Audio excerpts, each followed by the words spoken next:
Welcome to another edition of ICRT Weekly News, your recap of the biggest and most important easy news stories of the past 7 days.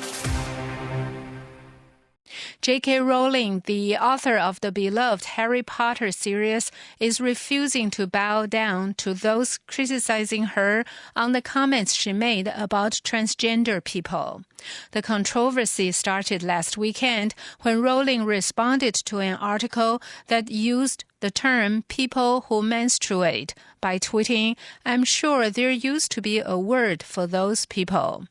After being accused of being transphobic, Rowling doubled down and said, among other things, if sex isn't real, the lived reality of women globally is erased. It isn't hate to speak the truth.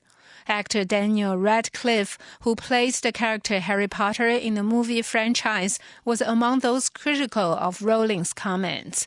Rowling took to her blog website to respond to the controversy over her opposition to what she calls the new trans-activism.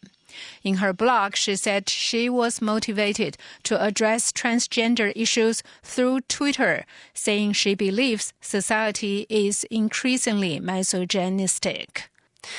And hundreds of mourners packed a Houston, Texas church for the funeral of George Floyd, the black man whose death has inspired a worldwide reckoning over racial injustice.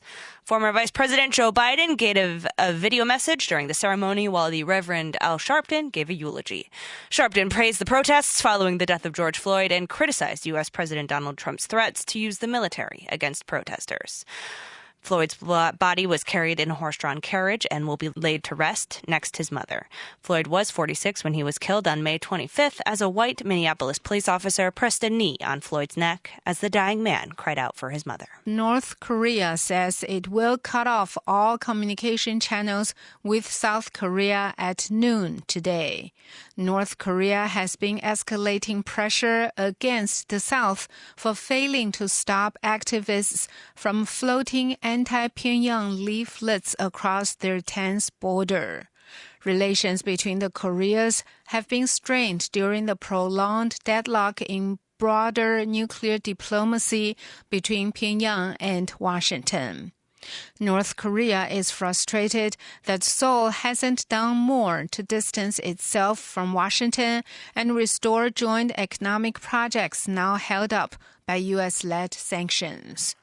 The North said cutting off communication lines would be a first step to shutting down all means of contact with Seoul and to get rid of unnecessary things.